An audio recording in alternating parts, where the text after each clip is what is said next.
전능하신 하나님 아버지, 오늘도 우리 주님의 도움을 받고자 은혜를 입고자 하나님의 전을 찾아 예배드리며 하나님의 변화와 경배합니다.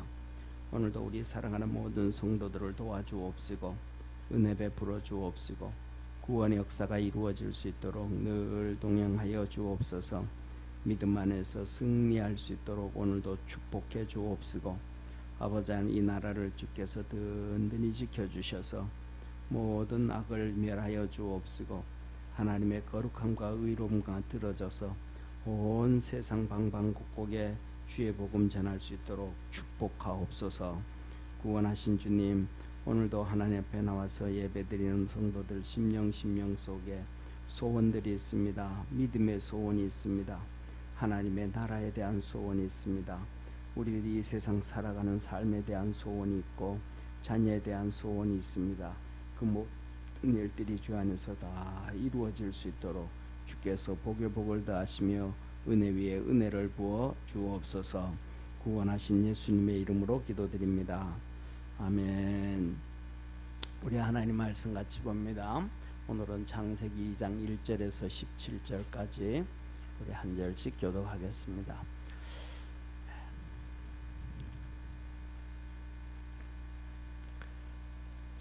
창세기 1장은 하나님이 천지를 창조하신 것이고, 이제 2장 들어서면 안식일에 대한 말씀을 하고 그 다음에 에덴 동산에 대해서 말씀을 하셔요.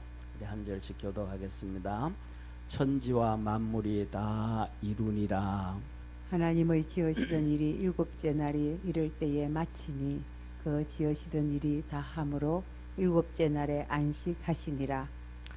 하나님이 일곱째 날에 복주사 거룩하게 하셨으니 이는 하나님이 그 창조하시며 만드시던 모든 일을 마치시고 이 날에 안식하셨음이더라. 여호와 하나님이 천지를 창조하신 때에 천지에 창조된 대략이 이러하니라. 여호와 하나님이 땅에 비를 내리지 아니하셨고 경작할 사람도 없었으므로 들에는 초목이 아직 없었고 밭에는 채소가 나지 아니하였으며 안개만 땅에서 올라와 온 지면을 적셨더라.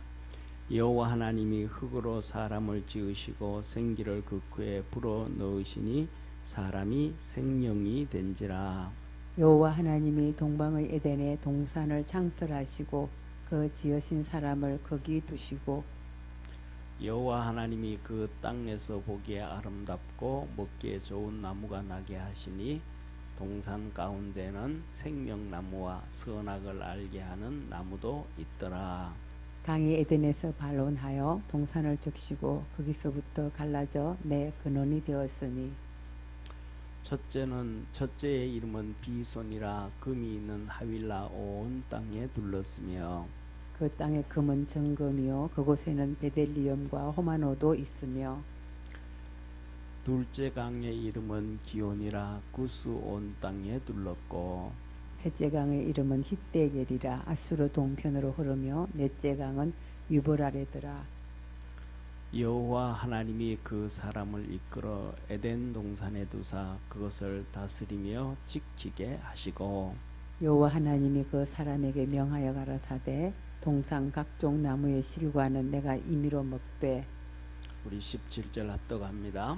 선악을 알게 하는 나무의 실과는 먹지 말라. 내가 먹는 날에는 정령 죽으리라 하시니라. 아멘. 아멘. 전사님 제 핸드 마이크를 안 가져왔나요? 전사님 좀 4번 갖다 주세요.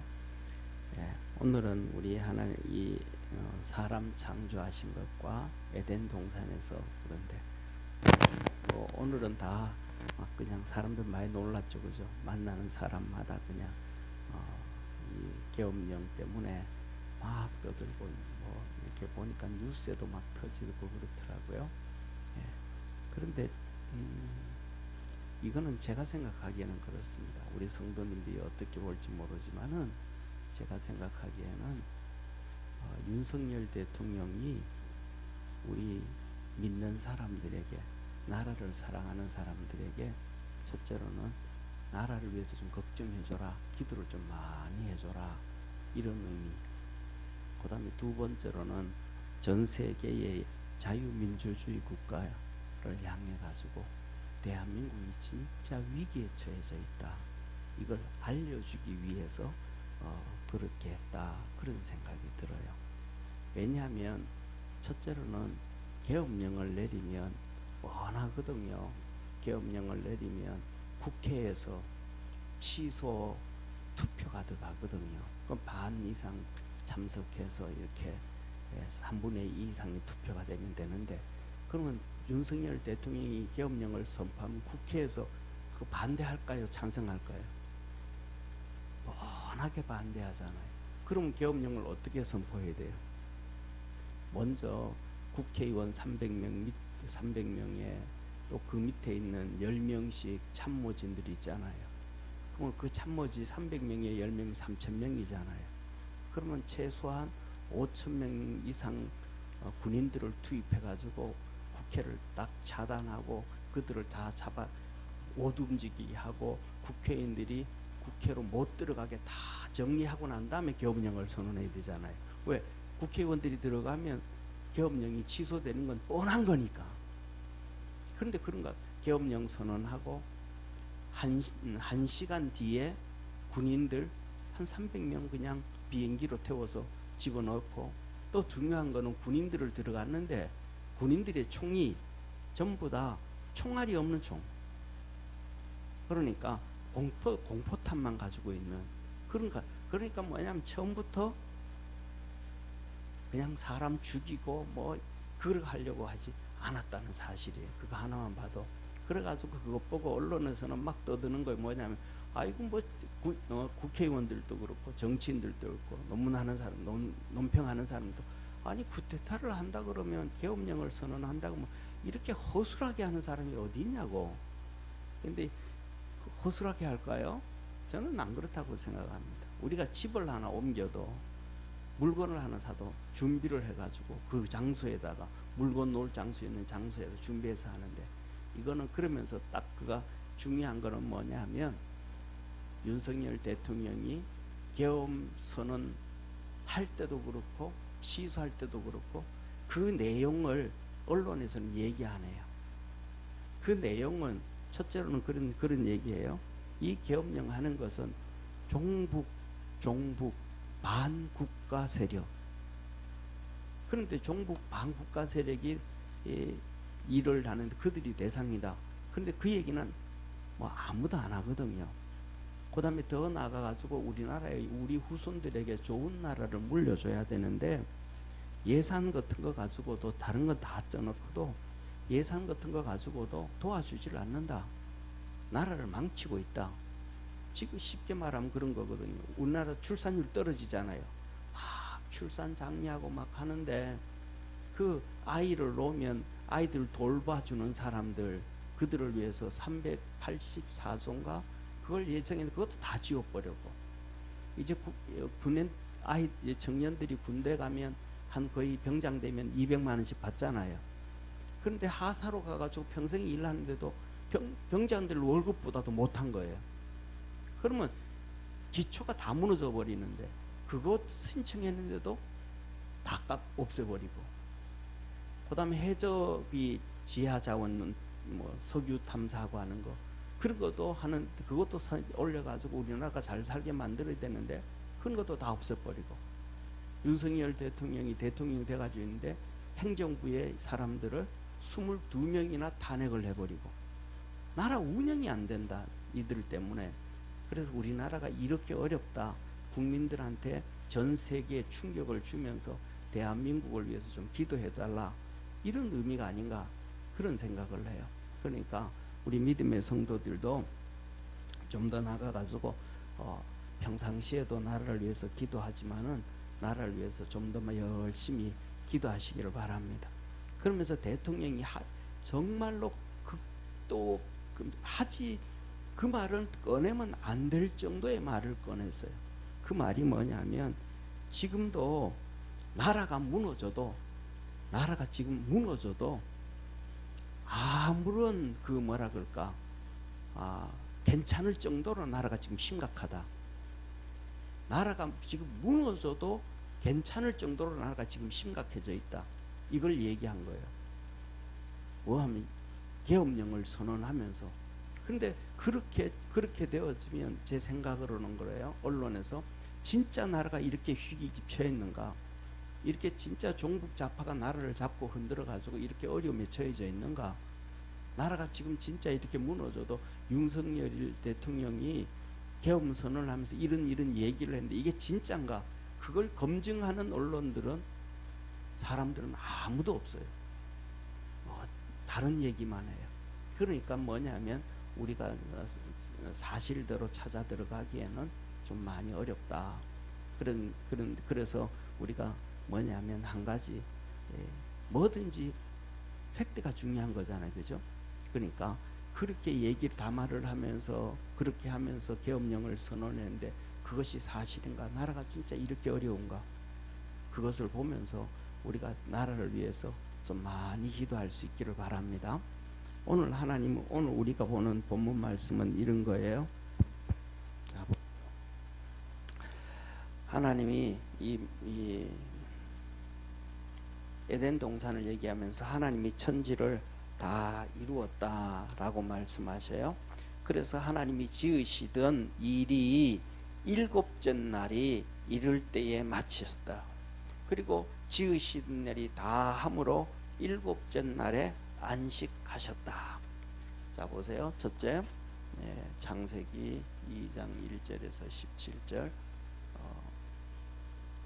창조 7일째. 하나님은 2절에 말씀하시기를 뭐라고 말씀하시냐면 안식하셨다. 7일에 안식하셨다. 하나님이 왜 안식을 하셨을까요?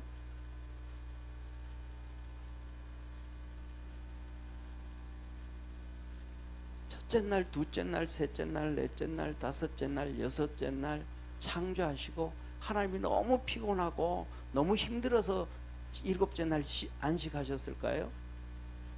성경에 우리는 하나님에 대해서 우리는 하나님에 대해서 뭐라 그래요? 전능하신 하나님이라 그러잖아요. 하나님은 무소부재하신 하나님이라 그러잖아요. 하나님은 주무시지도 않고 졸지도 아니하시는 하나님이라 그러시잖아요.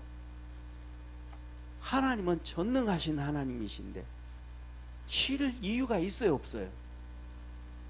안 피곤한데. 하나님은 안식할 이유가 없으신 분이에요. 근데 하나님이 왜 7일날 안식을 하시고 우리에게도 안식을 하라 그러실까? 엿새 일하고 7일째 안식하라 그럴까? 이 안식하라 하신 이유는 하나님과 함께 하자 이 말입니다. 하나님이 나와 함께 하자 이 말이에요.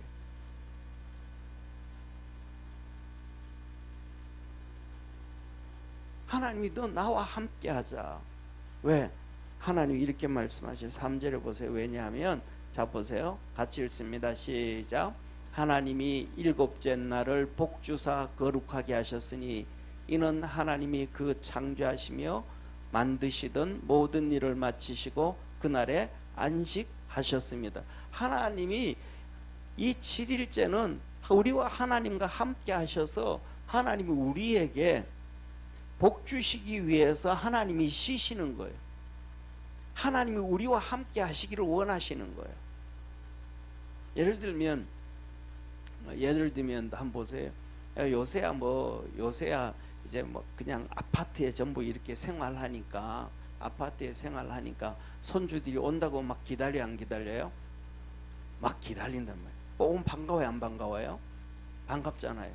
그런데 3시간 지나고 나면 이놈들이 빨리 갔으면 좋겠다 그런데 왜?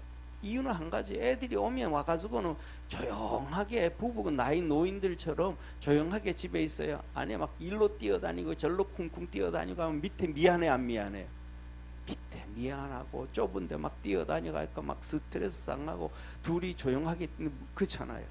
근데 옛날에 시골집에 마당이 있고 동네에 있던 큰 이런 집에 여러 대가족이 살 때 오면 걔들이 하루 이틀 만에 아이고 저놈들 지겹다 빨리 갔으면 좋겠다 그래 안 그래요?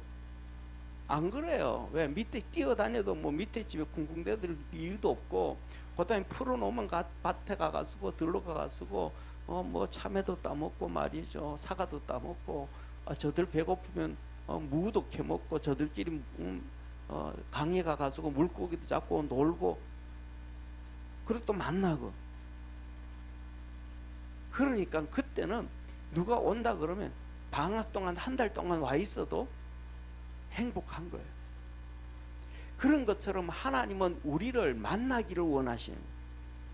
그래서 그 날을 왜 거룩하게 하셨냐 하면 하나님 두 번째 거룩하게 하셨다.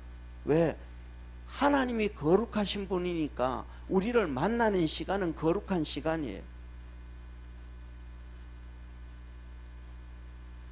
그래서 이 날은 하나님이 우리에게 복을 주셔서 우리를 거룩하게 하고 우리의 삶을 축복해 주시기 위해서 하나님께서 우리를 위하여 준 시간이 일곱째 날이라는 것을 기억하기를 바랍니다.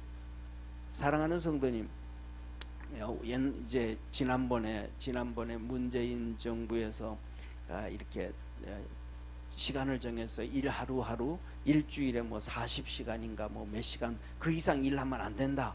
이제는 뭐냐면 노는 저녁 시간을 만들어야 된다. 막 그러면서 막 정했단 말이에요. 그랬더니 뭐냐면 사람들이 그러는 거. 난 일 좀 더 하고 싶어. 왜? 내가 요거 일 해가지고는 한 달 생활이 너무 어려워.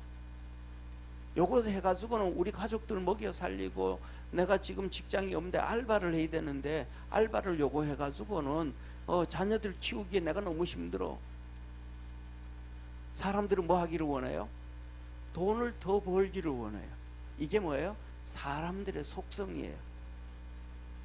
그러니까 사람들은 쉽게 말하면 돈 앞에서 죽는 줄도 모르고 일하는 게 사람이에요. 죽는 줄을 모르고 일을 해요. 우리나라에서는 그래도 좀 그렇잖아요. 미국에 가보면요, 이민론 하는 한국 사람들 보면 다 알아요. 그러더군요, 뜨리잡식 뛰어요. 투잡은 기본이고 뜨리잡식 뛰어요. 낮에 일하고 저녁에 가가지고는 저녁 시간에 일하고 그 다음에 야간 시간에 일하고 그래서 새벽에 들어와서 또 잠깐 자고 또 나가 일해. 그러니까 미국의 이민 온 사람 중에서 가장 정착을 잘하고 가장 빠른 단시간 내에 수입을 올려가지고 집을 산다든지 이렇게 하면서 잘 사는 사람들이 한국 사람이 최고예요. 그런 일들을 하는 사람들이 뭐 아무것도 안 해요. 그 사람들 그렇게 일하는 사람들은요 거의 대부분 그 중에서도 뭐 대학 교수들도 많고요, 주재원들도 너무 많아요. 주재원들 제가 미국에 있을 때요 30년 전이에요. 현대라든지 뭐 삼성이라든지 어느 큰 대기업에 주재원 오잖아요. 그 오면 기본 월급이 5,000불이에요. 기본 월급이. 그때 보통 뭐냐면 보통 월급들이 한 2,000불 정도 돼요. 그런데 그분들은 5,000불씩 받아요. 근데 그거 5,000불 그냥 주는 게 아니고 집도 제공해줘요. 그러니까 2년이거든. 2년 주로 주재원으로 오면. 그래 한 번 연기하면 4년이에요. 그래 가족이 와가지고 4년 동안 뭐 수입도 여유 있죠, 집도 주죠, 아이들도 적응 잘하죠. 뭐 4년 정도 되면 아이들이요 한국 안 들어올라 그래요. 예, 초등학교 갔던 애들이 다니던 애들이 벌써 중학교 가니까 적응해 버린 거예요. 중학교 다니는 애들은 고등학교 1학년 들어가니까 한국에 또 와서 적응을 못 해요. 그러니까 얘들 어떻게 할 거냐? 가족이 남는데 전부 다 남편만 혼자 들어와야 돼요. 근데 남편이 들어와도 소망이 그렇게 없어요. 또 그 주재원 갔다 오고 난 다음에는 얼마 안 있으면 또 은퇴도 해야 돼요. 그러니까 그분들이 거기서 거기서 그냥 회사 그만둬요. 대학 교수들도 한국에서 하다 그만두고 와요. 그럼 그분들이 와가지고 전부 다 그 일을 하는 거 투잡, 뜨리잡 뛰는 거예요. 그래서 그분들이 또 하나같이 똑같이 말해요. 뭐냐면 남 눈치 안 봐서 참 좋다.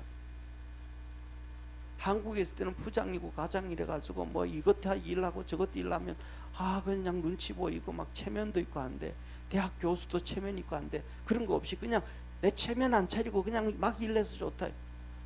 다 좋아한대. 눈치 안 보니까. 그래서 사람 그렇게 막 일을 해요. 그러다가 어느 정도 되면 사람이 푹 쓰러져요. 왜? 돈만 보고 뛰어오다가 체력을 안 챙겨가지고, 건강을 안 챙겨가지고. 그래서 성경에도 그러거든요. 하나님이 마지막 때가 되어지면 사람들이 뭘 하고? 돈을 사랑하고 돈에 잡혀서 막 산다는 거예요. 그러니까 하나님이 너들 속성 다 안다. 하나 가진 사람은 2개 가지기를 원하고 2개 가진 사람은 3개 가지기를 원하고, 어떤 사람은 보니까 아파트를 187채를 가지고 있대요. 근데 또 더 가지려고 그런대.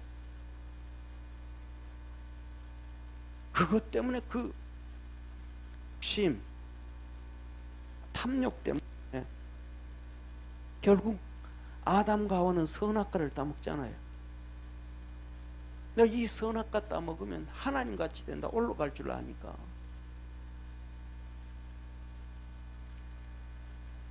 그러니까 하나님께서 이걸 끊어버리시기 위해서 너 나 만나자, 내가 너를 거룩하게 해주고 내가 너에게 복을 줄게. 이게 하나님이 하시는 거예요. 그래서 뭐냐면 하나님이 우리가 살아가면서 믿음 생활 잘할 수 있는 것, 그 다음에 우리가 시간이 지나고 난 다음에 하나님 앞에 갔을 때도 내가 뭐 돈을 많이 벌었다, 아니면 뭐 명예를 얻었다, 아니면 돈을, 권력을 얻었다, 뭘 얻었다, 그걸 떠나서 우리 삶을 이렇게 돌려볼 때 내가 참 그래도 괜찮게 살았다라고 할 수 있는 것은 하나님을 기쁘게 하는 삶을 사는 것이라는 걸 믿으시길 바랍니다. 왜냐하면 하나님을 기쁘게 하는 것은 내가 하나님 앞에서 복을 받고 사는 거예요.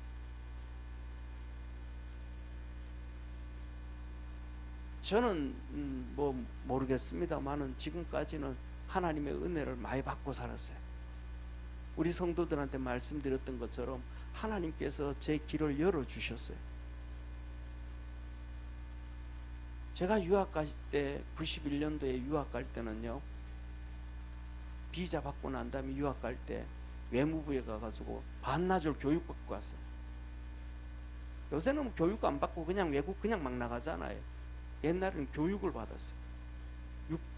6시 반나절 동안 가서 이거 해야 되고 이래야 되고 이래야 되고 이래야 되고 이래야 되고 교육을 막 받았어요. 왜? 우리나라 문호가 개방이 안 됐었으니까. 전두환 대통령이 여행 자유화를 한 지가 몇 년 안 됐으니까. 그러니까 그때 유학 가려고 해도 갈 사람들이 많지가 않았어요. 많이 못 갔어요. 저도 길도 없었고. 근데 그냥 하나님의 은혜로 학교에 있는 교수님이 그냥 다 길을 열어줬어요.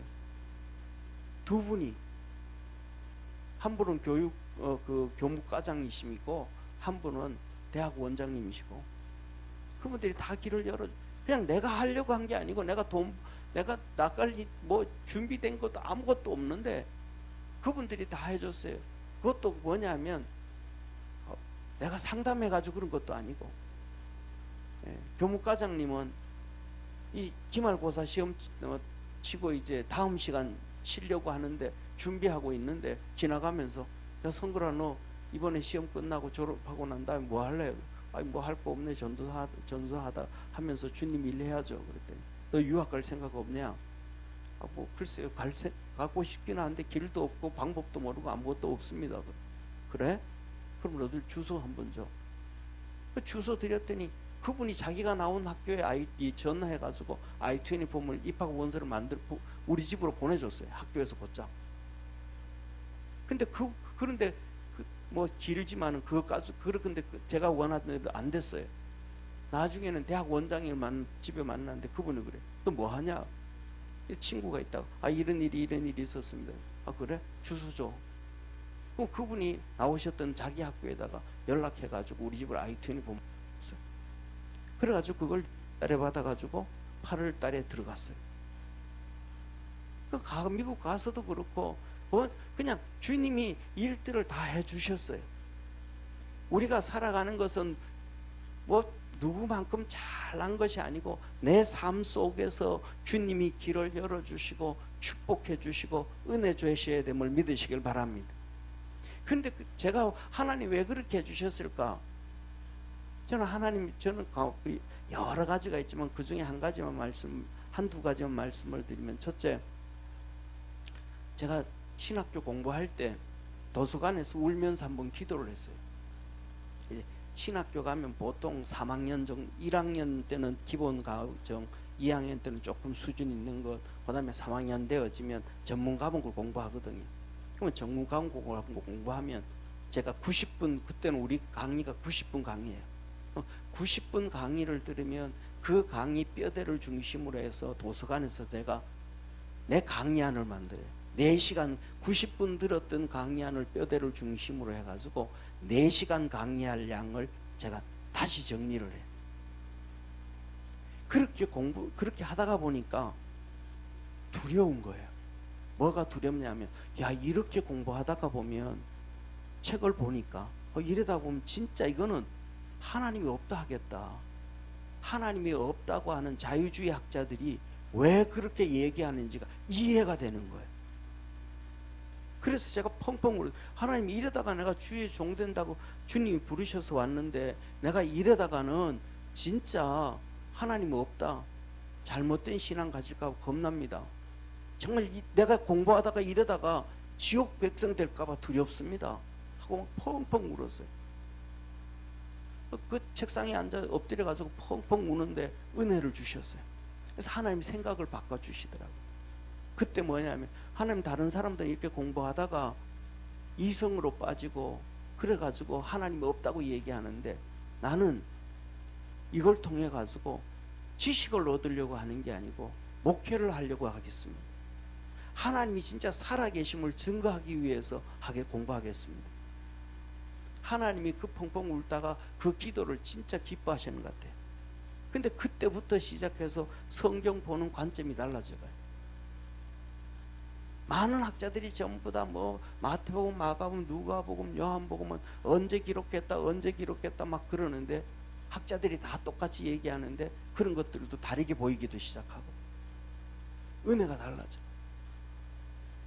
그래서 그때부터 시작해서 제가 미국에 가가지고도 똑같아요.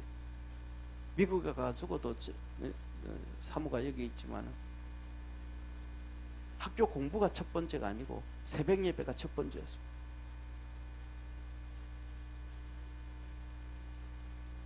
그 공부하러 가가지고도 보통 유학생들 새벽 예배 안 드려요. 수요 예배도 안 드려요. 금요일 날도 교회 안 가요. 겨우 주일날 가서 예배 드리고 그냥 어떤 때는 주일날도 공부할 때도 많고요. 근데 저는 새벽 예배가 우선이다.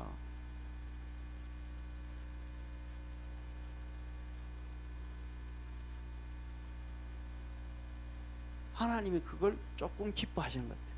그래서 그냥 내 틀은 안 바꿔주셨는데 제가 살아갈 수 있는 가운데서 하나님이 복을 주셨다 저는 믿어요. 은혜 주셨다 믿어요.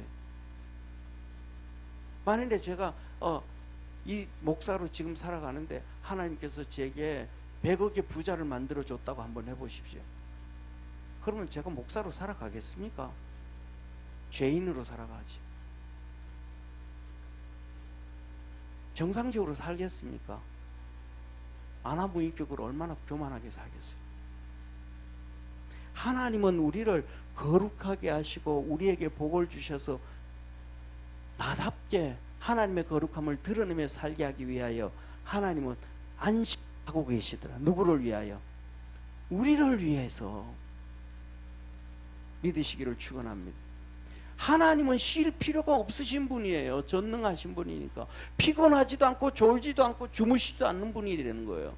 그런데 뭐 7일째 쉴 이유가 쉬는 이유는 우리를 위해서, 만나 주시기 위해서, 그리고 축복해 주시기 위해서, 우리를 거룩하게 하시기 위해서 하나님은 안식일을 정했는데 사람들은 그 안식일을 어떻게 이해하는 사람이 아무도 없어요. 정말 많지 않아요.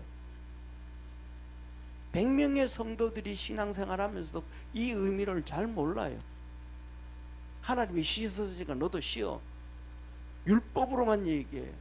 이건 율법이 아니고 하나님의 사랑이라는 거예요. 하나님은 쉴 이유가 없고 쉴 필요도 없으신 전지전능하신 하나님인데 나를 위해서. 저는 그 사랑을 우리 성도도 여러 번 말씀드렸지만 저희 할아버지가 저를 사랑한 똑같은 거예요. 가을에 시골에 있으면요, 가을에요 추수를 할 때 되면 정말로 바쁘거든요. 왜? 가을에는 소낙비 한 번씩 오거든요, 시골에. 그러면 나락들이 곡식들이 젖으면 안 되잖아요. 추수를 해도 빨리 추수해서 들어야 되거든요. 그런데 제가 7살짜리가 할아버지 나도 저 나락 좀 지고 할아버지하고 지고 나올 테니까 지게 만들어 주세요. 아니 제가 7살짜리가 건강한 애가 아니었다니까요. 저는 어릴 때요, 제 기억으로 한 3살 4살짜리 기억, 3살 4살 때 기억은 20m만 뛰어가면 힘들어가지고 앉아가지고 이래 체력이 안 좋았네. 그런데 6살 때 그래도 그걸 고비를 넘겼어요. 한약을 먹어서. 뭐 이 병원 저 병원 다 찾아다녀도 안 됐는데 6살 때 우연히 한의사를 만났는데 그 한의사가 까만 약을 만들어 줬대요. 근데 그거 먹고 건강이 좀 회복된 거예요. 그러니까 키도 쪼만해요. 그러면 야, 네 할아버지가 너는 날라도 하루 종일 날라도 2단도 제대로 못 나르고 니는 못해 일. 그러니까 칠 필요 없어. 내가 할게. 니한테. 그러는데 할아버지 그러지 아니하고 지게를 만들어줘. 조만한 지게를 내 6살짜리 키 작은 애한테 맞도록. 그거 만들자면 그냥 생겨 나무도 해와야 되잖아요. 거기 맞는 거 준비해야 되잖아요. 그거 다 목수 작업 다 해야 되잖아요. 제가 생각하기엔 하루 이상 걸릴 것 같아요. 근데 그거 다 그 추수하는 걸 멈춰놓고 그걸 제가 만들어줬어요. 근데 제가 그걸 지게를 지고요, 딱 한 번 볕단 작은 거 볕단 하나 지고 한 번 넘기고 안 했어요. 한 번 넘겨가는데 할아버지 힘들어. 할아버지 가다가 그래 쉬었다 가자. 또 쉬고 좀 가다 할아버지 힘들어. 쉬었다가. 그리고 한 번 하고는 때려치웠어. 그 지게 어디로 가는지도 몰라. 한 번 지고. 그 손해를 보면서도 할아버지가 다 해줬거든요. 하나님의 사랑이 그거예요. 7째 날은 내가 너를 거룩하게 해줄게. 내가 너에게 복을 줄게. 내가 너하고 함께 하기를 원한다. 그냥 할아버지가 그 조그만한 6, 7살짜리 손주가 그냥 할아버지하고 같이 벼락 한번 날라주는 게 너무 그냥 좋으신 거예요. 이 하나님의 마음을 알고 안식일을 지켜가면 하나님은 우리에게 놀라운 은혜 베풀어 주시고 축복하심을 믿으시길 바랍니다.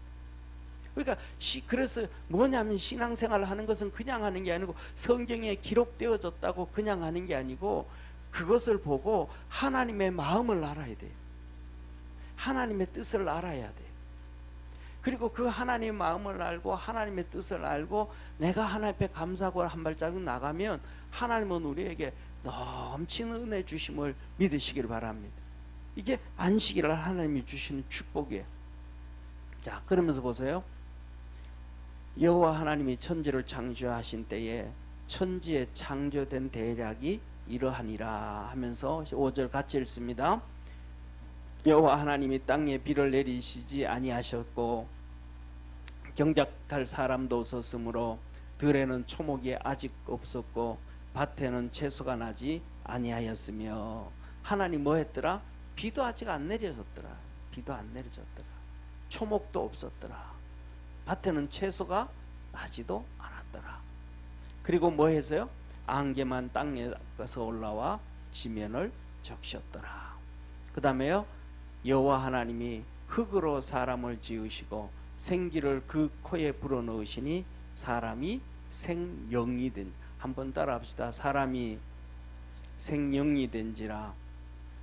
뭐예요? 사람이 생영이 된. 사람이 살아있는 영적 존재가 됐대. 그러니까 우리 육신을 가지고 있는데 이 육신이 영적 존재라. 영적 존재.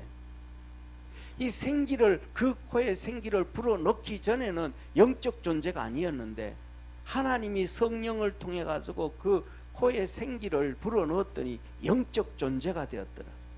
오늘 우리가 살아가는 건 육신을 갖고 살아가는데 영적 존재라는 것을 꼭 기억하기를 바랍니다. 우리가 영적 존재라는 거예요. 그래서 뭐냐면 육신의 생각에 너무 많이 잡히지 말고 영적으로 좀 생각하고 신앙으로 좀 생각할 수 있는 그러한 믿음의 성도가 되기를 바랍니다. 그러면서 7절에 말해요. 하나님이 동방에 에덴을 창설하시고 사람을 거기에 두셨더라. 에덴 동산을 만드셨어요. 그런데 그 에덴 동산을 봤더니 그 땅이 아름다웠고 먹기에 좋은 나무를 나게 하셨고 생명나무를 나게 하셨고 선악을 알게 하는 나무도 있더라. 하나님 그 다른 거는 뭐 먹고 먹는 거 다 놔두고 먹고 마시는 거 다 놔두고 아름답고 먹을 게 많고 마실 게 많고 따먹을 과일도 많은데 오늘 두 가지만 뭐가 있더라? 생명나무와 선악을 알게 하는 선악나무가 있더라. 우리에게 먹을 것 널려져 있어요. 사과도 있고 배도 있고 감도 있고 밥도 있고 뭐도 있어. 그런데 우리에게 보이지 아니하는 생명나무와 선악과가 있어요. 이 에덴 동산은 실질적으로 보이는 생명나무와 선악과가 있었는데 이 둘 중에 어떤 걸 선택하고 살까? 둘 중에 어떤 걸 선택? 우리 눈에 안 보이는 생명나무와 선악과가 있어요. 오늘도. 그래서 하나님이 뭐냐면 그 사사기에 그래. 그 신명기에 34장쯤 나오죠. 신명기에 내가 너 앞에 생명과 사망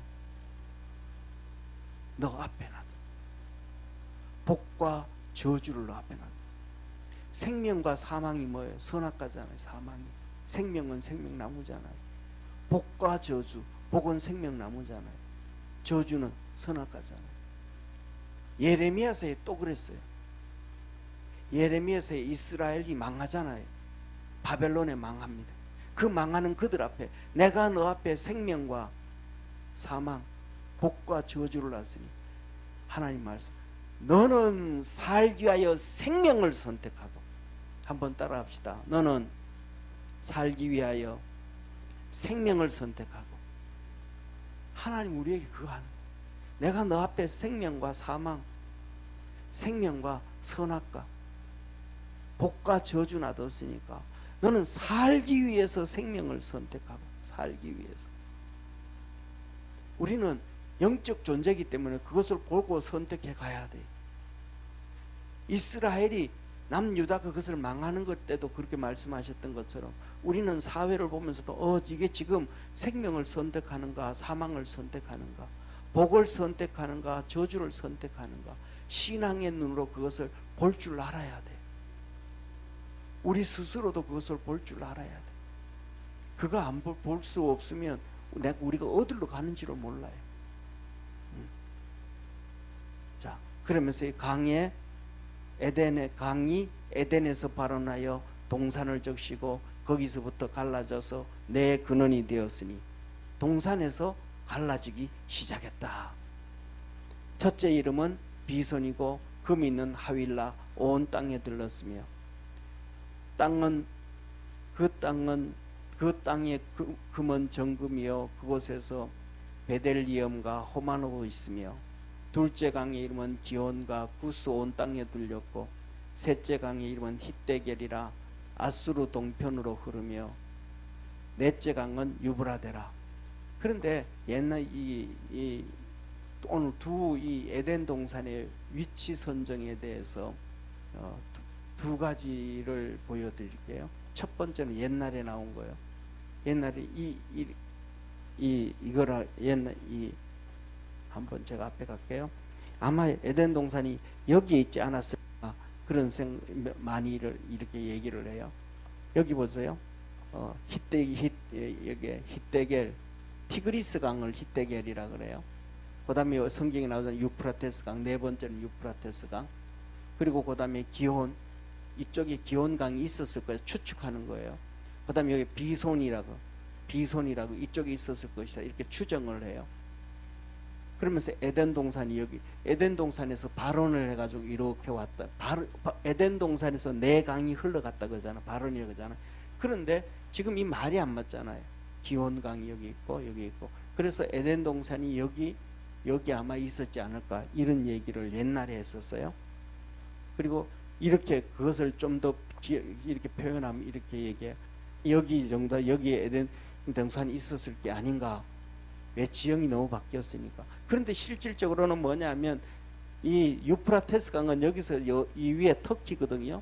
터키 쪽에서부터 이렇게 흘러서 이렇게 내려와요. 그 다음에 이 강도 티그리스 강도 이렇게 흘러서 이쪽 바다 쪽으로 와요.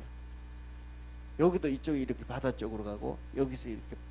그런데 이게 뭐냐면 여기가 에덴 동산이라면 말이 안 맞잖아요. 그죠? 왜냐하면 발원되어지면 여기서 이렇게 흘러가야 되고 여기서 이렇게 흘러가야 되고 여기서 이렇게 흘러가야 되잖아요. 근데 지금 모이는 곳이란 말이에요. 그러니까 그게 좀 말이 좀 잘 안 맞아요. 그런데 뭐냐면 우리가 아까 성경에서도 보면 우리가 한번 다시 한번 볼게요.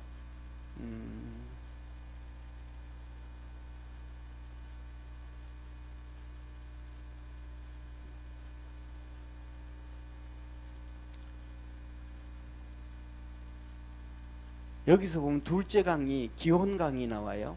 기혼강이 나오면서 구스 온 땅을 둘렀고 구스를 이렇게 돌아서 왔다 그래요. 구스가 뭐냐면 이스라엘 땅이, 이게 구스는 그 아프리카 땅이란 말이에요. 이렇게 보면 여기에요. 지금도 예를 들면 여기가 구스란 말이에요. 구스.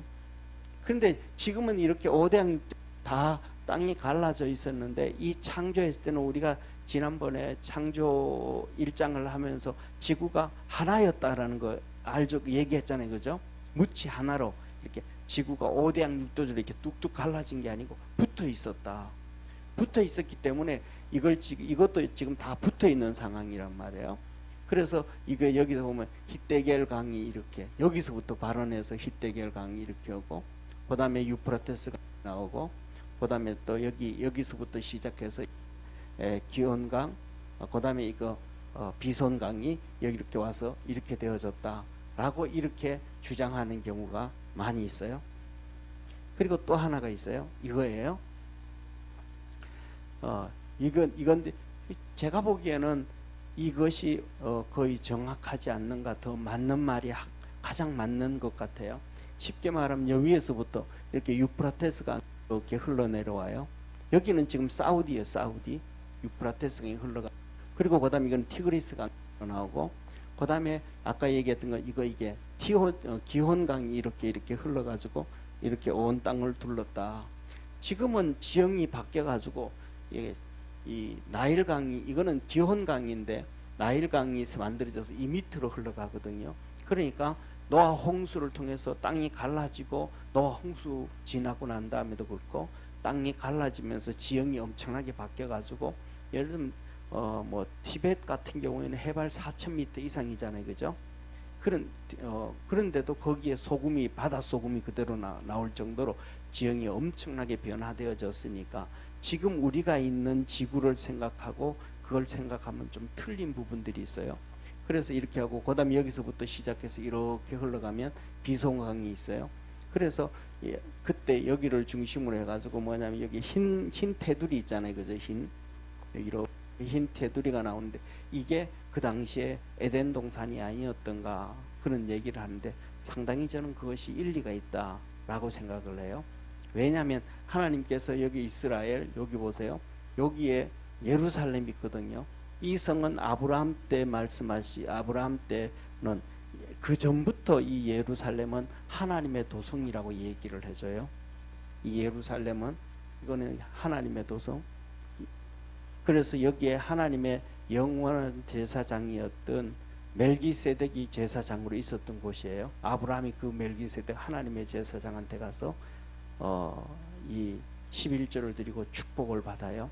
그런데 그 멜기세덱은 이 땅의 제사장이 아니고 하늘나라의 제사장이거든요.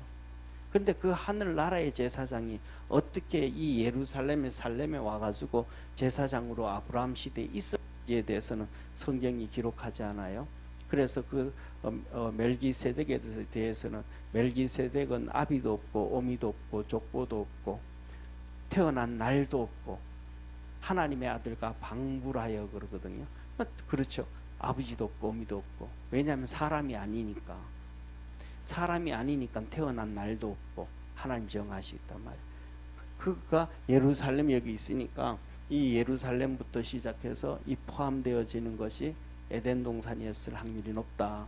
그 다음에 또 이스라엘 백성이 두 번 이렇게 이스라엘 백성이 여기서 이렇게 넘어와요. 이제 일로 넘어가요. 출애굽을 한단 말이에요. 이렇게 출애굽해가지고 일로 넘어오는데 여기가 시내산이에요. 여기가 시내산이, 여기가 시내산인데 여기서 하나님이 나타나셔서 이들에게 율법을 주셨어요. 그 다음에 성막을 찍으라고 말씀하시고, 그리고 이 여기를 이제 이 사우디아라비아가 여기서 이렇게 해가지고 네옴시티라고 뉴스에 엄청 많이 나왔었죠, 그죠? 네옴시티를 만들려고 해요. 그러니까 저게 오히려 이런 역사적인 여러 가지 상황을 볼 때, 저게 오히려 예루살렘 그 뭐랄까 에덴 동산이었을 확률이 높다. 그렇게 저는 생각을 합니다. 이거다라고 확신 그렇게 단정 지을 수는 없지만은 이렇다라고. 근데 우리 그런 것을 보면서 더 조심해야 될 것 중에 하나가 뭐냐면, 그렇게 저기가 만일에 에덴 동산이었다면 그 에덴 동산도 지금은 완전히 사막화가 돼 가지고 저렇게 되어지는데, 하나님이 심판하시면 우리의 모든 것들이 다 그냥 날아가 버릴 수 있다는 것, 또 축복을 하시면 놀랍도록 은혜를 입을 수 있다는 것을 기억하기를 주의 이름으로 축원합니다. 자, 그러면서 15절에 이렇게 말씀하셔요. 하나님이 그 사람을 이끌어 에덴 동산에 두사 그것을 다스리며 지키게 하시고, 하나님이 아담과 하와를 명하여 가라사대 동산 각종 나무의 실과는 내가 임의로 먹되 선악을 알게 하는 나무의 실과는 먹지 말라. 내가 먹는 날에는 뭐하리라? 정령 죽으리라. 엄청난 축복이잖아요. 그래서 보세요. 제가 다시 한번요. 여기서 보면 이거 보면 아브라함을 하나님이 부르셔요.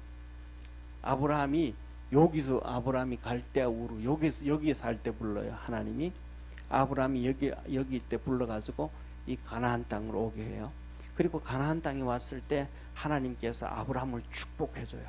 아브라함아, 너 바깥에 한번 나와봐라. 예, 나와봐요. 네가 한번 동서남북을 바라봐라.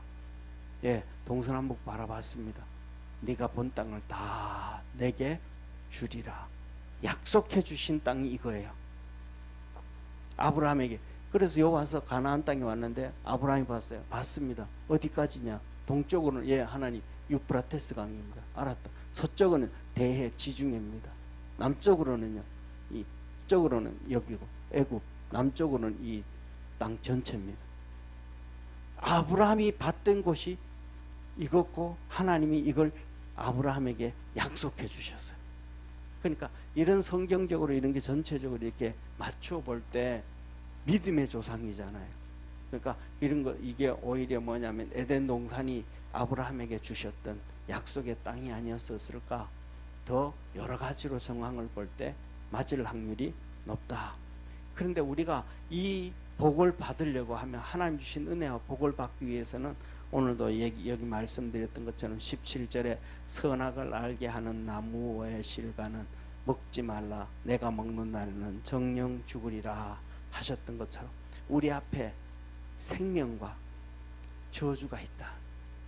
복과 저주가 있고 생명과 사망이 있다. 내가 어떤 것을 선택할 것인가. 그리고 가장 중요한 것은 성경을 보고 하나님이 기뻐하는 믿음의 길을 걸어갈 수 있기를 축원합니다. 그래서 내 중심이 아니고 하나님 중심. 하나님 뭘 기뻐하실까? 하나님 왜 안식을 하라 그랬는가? 하나님은 뭐 하시는 분인데? 쉴 필요가 없으신 분인데, 우리하고 그냥 노닥거리고 계실 만한 그런 분도 아니신데 우리에게 복을 주시고 우리를 만나서 우리를 거룩하게 하시기 위해서. 할렐루야. 그래서 바로 그겁니다. 뭐냐면 저희 할아버지가 저와 함께 앉아가지고, 저희 시골에서 보면 뭐 반찬 없잖아요. 시골은 더더욱 없잖아요. 그러면 이렇게 하면 거의 매일마다 이게 요새 나오는 달걀찜 있잖아요. 이 달걀찜을 상에 올라옵니다. 달걀찜이 올라와요. 이 달걀찜을 어떻게 하냐, 하나하나. 옛날에는 이 스텐 그릇 있잖아요. 스텐 그릇에다가 이렇게 달걀을 찜을 해요, 어머니가. 그러면 이제 밥을 다 하고 그 다음에 마지막에 뜸 들일 때 그걸 딱 집어넣어, 밥을 가마솥에다가. 그러면 찜 드는 동안 그게 다 익어요. 그러면 이제 이 상을 제가 할아버지하고 항상 겸상을 하거든요. 그러면 그거 갖다 놓으면 할아버지가 딱 그냥 한 숟가락 맛보고 너 먹어라 그러고서, 이런 거 저런 거 있으면서도 할아버지가 다 할아버지 먹고 난 다음에 배불린 다음에 너 먹어라 그런 적 하나도 없어요. 그냥 조금 맛만 보시고 이건 네 먹어라, 이것도 너 먹어라. 그 다음에 또 할아버지 상이 이렇게 나오면 또 맛만 보시고는 그거 가지고 또 어머니하고 또 이렇게 앉아 있는 갖다 줘라 하고 먹으라 그러거든. 하나님이 그 마음이, 하나님이 우리에게 거룩하게 해주시려고, 복을 주시려고, 만나 주시고 축복하시려고, 성수주의를 잘해라 그러시는, 우리에게 부담감을 주려고, 우리에게 뭐 스트레스를 주려고, 우리를 힘들게 하려고 하는 것이 아니고 우리에게 복 주시기 위해서 그렇게 하셨다 기억하기를 축원합니다. 기도하겠습니다.